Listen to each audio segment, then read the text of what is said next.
Anda menyaksikan BNI Invest Time Week. Bagi Anda pembaca dan pemirsa CNBC Indonesia, jangan lewatkan BNI Invest Time Week hingga 11 April 2021 nanti. Karena Anda berkesempatan mendapatkan hadiah dengan cara scan QR Code yang ada di layar Anda. Jangan sampai ketinggalan, ayo scan sekarang untuk mendapatkan hadiah menarik. BNI Gria Invest Time Week ada hadiah BNI Tap Cash senilai Rp500.000 untuk 10 orang pemenang. Ini gratis dan tidak dipungut biaya.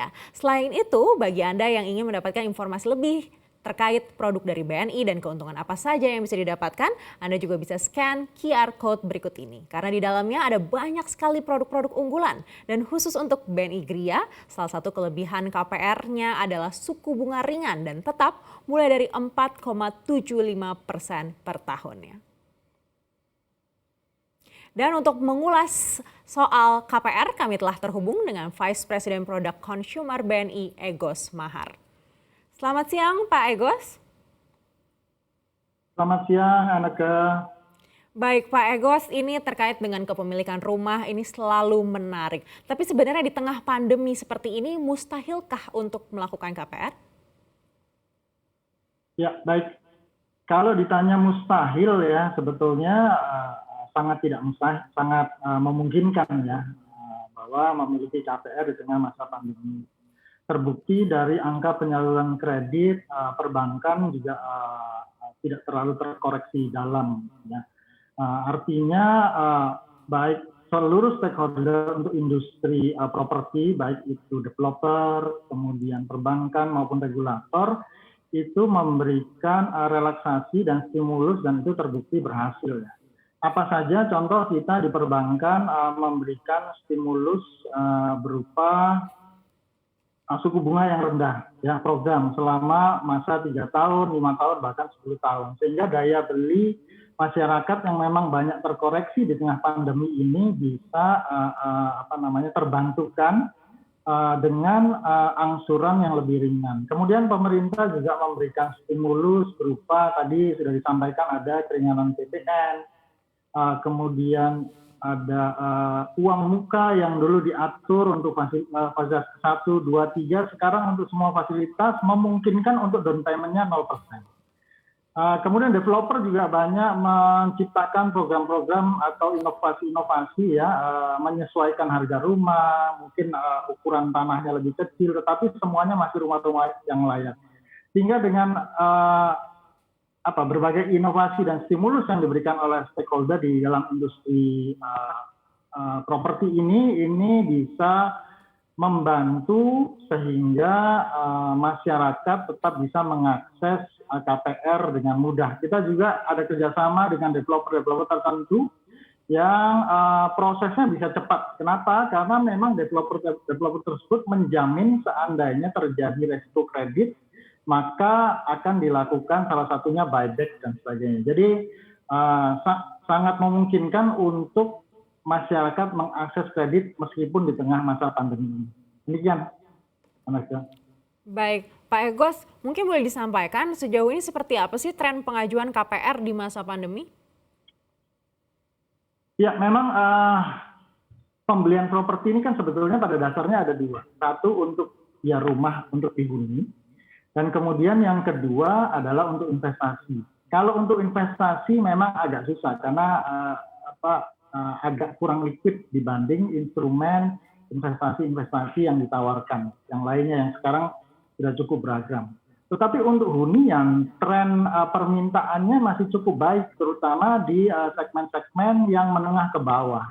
Ya, jadi sekarang banyak developer memang bergeser dari rumah-rumah komersial yang high-end gitu ya, yang harga-harganya mahal menjadi rumah-rumah kecil yang lebih terjangkau karena yang memang disasar yang masih tinggi kebutuhannya adalah masyarakat yang memang belum punya rumah dan itu biasanya kalau rumah pertama itu rumah-rumah komersial maupun subsidi yang harganya ya kurang lebih di bawah 1 M lah. Itu masih cukup tinggi dan trennya memang ke situ dan itulah yang menjaga sales volume dari penjualan sektor properti ini masih cukup baik. Walaupun ada koreksi, tapi koreksinya nggak terlalu dalam.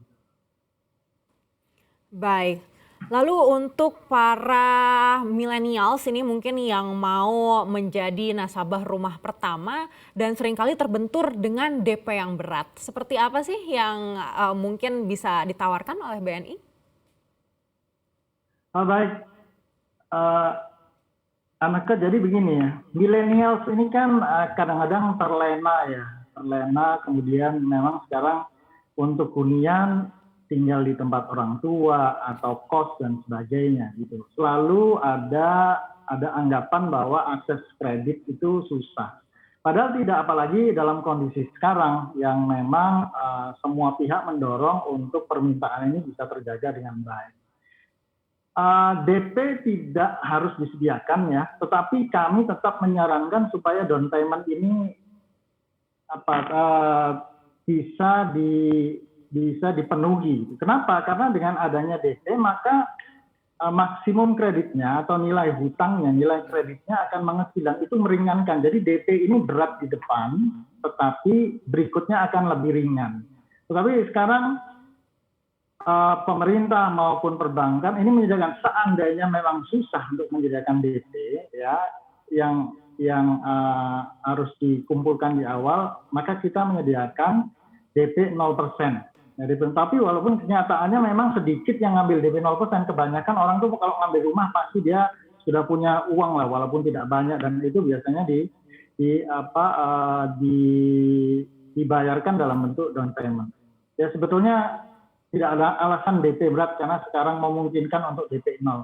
Terutama untuk masyarakat yang memang profil resikonya menurut kami, menurut perbankan di assess itu cukup rendah. Biasanya memungkinkan untuk diberikan DP 0. Atau pembelian di developer-developer yang memang ada kerjasama dengan perbankan, dan apabila terjadi resiko kredit, maka developer itu bersedia untuk mengambil alih. Biasanya tidak akan berikan DP 0. Jadi nggak perlu khawatir masalah DP, Pak Anaka. Baik, Pak Egos, boleh disampaikan Pak Egos kriterianya seperti apa sih yang masuk dalam masyarakat dengan profil risiko rendah? Ya sebetulnya yang profil risiko rendah itu masyarakat yang penghasilannya sustain, karena rata-rata KPR atau mortgage ini kan jangka waktunya panjang ya. 10, 20, bahkan sampai dengan 30 tahun. Jadi menurut asesmen profil resiko yang kira-kira penghasilannya bisa sustain sampai dengan jangka waktu panjang. Nah, biasanya itu adalah segmentasi pegawai yang bekerja pada tentu saja di institusi pemerintah dan kemudian di multinational company, itu yang profil resikonya kita anggap, dan memang terbukti selama ini resiko kreditnya cukup rendah.